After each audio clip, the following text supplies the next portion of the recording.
हरे कृष्णा। आप सभी को सकट चौथ की हार्दिक शुभकामनाएं। सकट चौथ का पर्व हिंदू धर्म में विशेष महत्व रखता है। जब माएँ अपने बच्चों की लंबी आयु, सुख और समृद्धि के लिए गणपति भगवान की आराधना करती हैं। इस दिन व्रत और पूजा के माध्यम से संकटों को दूर करने और घर में शुभ मंगल करने की कामना की जाती है। इस चौथ को तिलकुटा चौथ, माघी चौथ या संकटहरण चतुर्थी भी कहते हैं। मान्यता है कि जो भक्त सच्चे मन से गणेश भगवान की उपासना करते हैं, उनके जीवन के सभी कष्ट दूर होते हैं और परिवार में सुख शांति का वास होता है। इस दिन की पूजा विधि और नियमों का पालन अत्यंत शुभ फलदायी होता है। जो महिलाएं पहली बार सकट चौथ का व्रत रखने जा रही हों, उन्हें पूजा करते समय खास सावधानी बरतनी चाहिए। आज के इस वीडियो में मैं आपके साथ सकट चौथ की बहुत ही सरल पूजा विधि शेयर करने वाली हूँ और वीडियो के लास्ट में आप जानेंगे सकट चौथ की तिथि और शुभ मुहूर्त के बारे में। सकट चौथ की जो मुख्य पूजा होती है वो आप अपने अपने घर की, अपने क्षेत्र की मान्यताओं के अनुसार अभिजीत मुहूर्त में या फिर शाम के समय कर सकते हैं, क्योंकि कुछ जगह पर शाम के समय जो मुख्य पूजा होती है वो की जाती है, कुछ जगह पर दिन के समय अभिजीत मुहूर्त में पूजा की जाती है। तो सकट चौथ की पूजा करने के लिए सबसे पहले आपको एक चौकी की स्थापना करनी चाहिए, जिसके ऊपर आप पीला या फिर लाल वस्त्र बिछा सकते हैं और इसके बाद फूलों का आसन देकर आपको गणपति भगवान की मूर्ति को विराजित करना है। यदि तस्वीर हो तो आप तस्वीर की स्थापना कर सकते हैं या फिर आप गोबर से या मिट्टी से गणेश भगवान की प्रतिमा को भी बनाकर आप उन्हें विराजित कर सकते हैं। यदि आपके पास अलग से मूर्ति नहीं है तो आप एक सुपारी पर कलावा बांधकर अक्षत या पुष्प का आसन देकर उन्हें भी विराजित कर सकते हैं। इसके बाद गंगा जल छिड़ककर आप सभी की शुद्धि करेंगे, सभी सामग्री की शुद्धि करेंगे। गणपति जी को स्नान कराएंगे। यदि धातु की मूर्ति है तो स्नान कराएं, नहीं तो आप केवल जल का छींटा देकर शुद्धिकरण कर लेंगे। इसके बाद रोली कुमकुम का गणेश जी को तिलक लगाएंगे।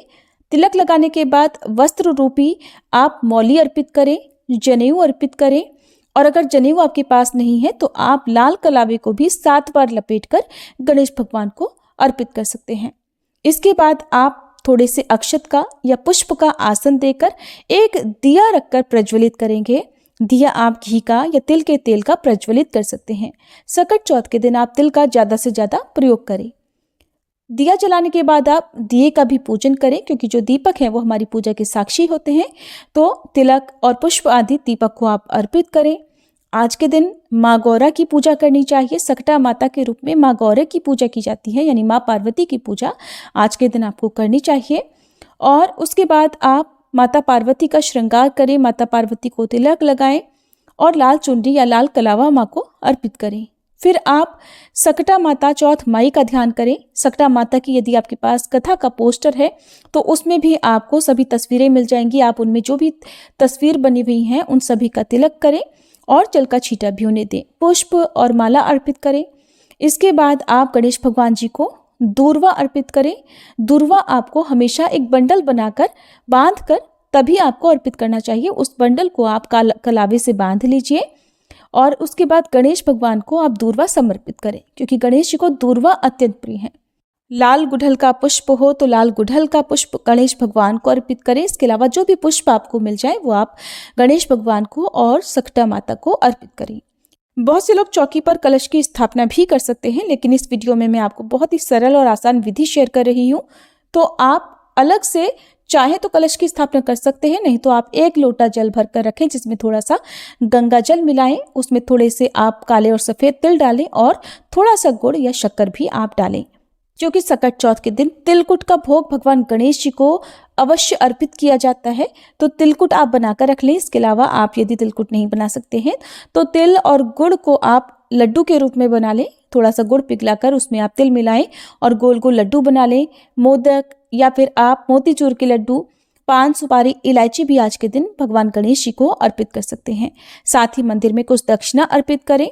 मौसमी फल, मिठाई, इनके अलावा जो कुछ भी आपकी सामर्थ्य हो वो आप अर्पित करें। सकट चौथ के दिन दान में देने वाली सामग्री भी आप मंदिर में रखें। जैसे आप तिल और गुड़ के लड्डू रख सकते हैं, मूंगफली या मौसमी फल, मिठाई, इसके अलावा वस्त्र, दक्षिणा, आप जो आपकी सामर्थ्य हो आप उन्हें मंदिर में रखें।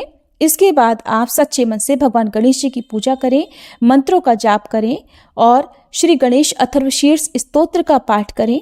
फिर हाथ में थोड़े से तिल लेकर आपको सकट चौथ की कथा पढ़नी या सुननी चाहिए। कथा कभी भी खाली हाथ आपको नहीं सुननी चाहिए। कथा समाप्त होने पर हाथ में रखे हुए तिल या अक्षत आपको जल के लोटे में डाल देने हैं, जिनका आपको रात के समय चंद्र देवता को अर्घ देना होता है। कथा के बाद आप आरती करें, कपूर जलाकर आरती करें और उसके बाद आप सबसे अंत में गणेश भगवान जी को जो भी तिल को भोग या सात्विक भोजन आपने बनाया है उसका भोग आप भगवान गणेश जी को और सकटा माता को अर्पित करें और अपने द्वारा की गई पूजा को स्वीकार करने का आग्रह करने के साथ ही पूजा पाठ में हुई गलतियों के लिए क्षमा मांगे। ऐसा करने पर यदि कोई भूल चूक हो जाती है तो उसका दोष नहीं लगता है। अब यहाँ पर आपको एक बात का ध्यान रखना है, जिन जगह पर दोपहर में यानी अभिजीत मुहूर्त में या सुबह के समय सकट चौथ की मुख्य पूजा की जाती है, तो जो जल का लोटा आपने रखा हुआ है उसे आप सूर्य देवता को अर्घ दे देंगे। जो लोग रात के समय या शाम के समय गोधूली बेला में सकट चौथ की मुख्य पूजा करते हैं, तो जो जल का लोटा जिसमें आपने काले तिल कथा सुनने के बाद डाले हैं उसका अर्घ चंद्र देवता को देना होता है। चाहे आप सुबह पूजा करें या शाम को पूजा करें, रात के समय तो आपको चंद्र देवता को अर्घ अवश्य देना होता है, लेकिन दिन में यदि आपने पूजा की है तो उस अर्घ को आप सूर्य देवता को समर्पित कर सकते हैं। कुछ व्रत ऐसे होते हैं जिनमें बायना भी निकाल कर रखा जाता है, जैसे श्रृंगार की सामग्री, फल, मिठाई, वस्त्र, दक्षिणा, जो कि अपने परिवार की किसी सुहागिन महिला को भेंट स्वरूप देना होता है। तो सकट चौथ में भी बायना निकाल कर रखा जाता है। अगर आपके यहाँ ये परंपरा है तो आप भी बायने के रूप में फल, मिठाई, तिलकुट, वस्त्र, कुछ दक्षिणा और इसके अलावा श्रृंगार की सामग्री निकाल कर रखें। और जिन्हें भी आप हर व्रत में बायना देती आई हैं, आप उन्हें ये बायने की सामग्री उन्हें भेंट करें, उनके पैर छूकर आशीर्वाद लें। इसके बाद यदि आपकी संतान है तो सभी संतानों को आप तिलक लगाएं, सभी मिलकर भगवान गणेश जी से आशीर्वाद प्राप्त करें। इस तरह से सकट चौथ की पूजा हो जाती है। जो भी पूजन सामग्री है, चौकी है, उसे अगले दिन ही हटाना चाहिए। सकट चौथ के व्रत में सुबह पूजा करने के बाद संकल्प लेकर आप व्रत प्रारंभ कर सकते हैं और जब मुख्य पूजा का आपके यहाँ पर समय होता है तो इसी विधान से पूजा करनी चाहिए। चंद्र देवता को अर्घ देते समय आपको कुछ बातों का ध्यान रखना है, जैसे अर्घ के छींटे आपके पैरों पर ना पड़े, जो जल के छींटे हैं वो पैरों पर ना पड़े। इसके लिए आप कोई खाली गमला, कोई खाली पात्र अर्घ देने वाली जगह पर रख सकते हैं। यदि आसमान में बादल हो, चंद्रमा ना दिखाई दे, कोहरा हो, तो आप भगवान शिव के मस्तक पर विराजमान अर्धचंद्र की पूजा कर सकते हैं या केवल पूर्व दिशा की ओर मुंह करके मानसिक रूप से चंद्र देवता का ध्यान करके भी अर्घ दे सकते हैं। भगवान गणेश जी की पूजा में आपको शमी के पत्ते भगवान गणेश जी को अर्पित करने चाहिए, लेकिन तुलसी के पत्ते पूजा में अर्पित नहीं करने चाहिए, क्योंकि तुलसी भगवान गणेश जी को अर्पित नहीं की जाती हैं और न ही केतकी के फूल गणेश भगवान को अर्पित किए जाते हैं। इनके अलावा आपको कुछ बातों का ध्यान रखना है, जैसे काले रंग के वस्त्र पहनकर पूजा करने से बचें और खाली जमीन पर बैठकर पूजा नहीं करनी चाहिए। हमेशा किसी ऊनी आसन पर बैठकर ही आपको पूजा करनी चाहिए। चौकी अलग से स्थापित जरूर करें, क्योंकि ये बहुत ही बड़ी पूजा होती है, साल भर में आने वाली सबसे बड़ी चौथ में से एक चौथ मानी जाती है, तो आप अलग से पूजा जरूर करें। जो लोग व्रत नहीं भी रख पाते हैं उन्हें भी इस दिन विधि विधान से गणेश भगवान का पूजन करना चाहिए।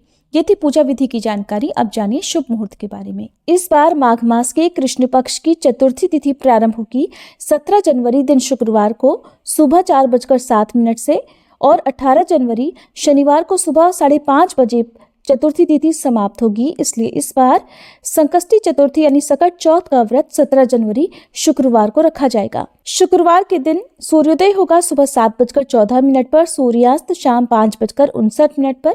इस दिन ब्रह्म मुहूर्त सुबह 5:37 से 6:25 तक रहेगा। सौभाग्य और शोभन योग का निर्माण भी इस दिन हो रहा है, जो कि अपने आप में बहुत ही शुभ मुहूर्त है। और सौभाग्य योग इस दिन पूरा दिन रहने के बाद रात 12:57 तक रहेगा और बाद में शोभन योग प्रारंभ हो जाएगा। अमृत काल सुबह 10:11 से 11:53 तक रहेगा। राहु काल, जो कि अशुभ मुहूर्त माना जाता है, सुबह 10:30 से दोपहर 12 बजे तक रहेगा। इस दिन पूजा का सुबह का शुभ मुहूर्त सुबह 5:54 से 7:15 तक रहेगा। शाम की पूजा का मुहूर्त शाम 5:48 से 7:09 तक रहेगा। अभिजीत मुहूर्त दोपहर 12:15 से 12:58 तक रहेगा और चंद्रोदय होगा रात 9:18 पर।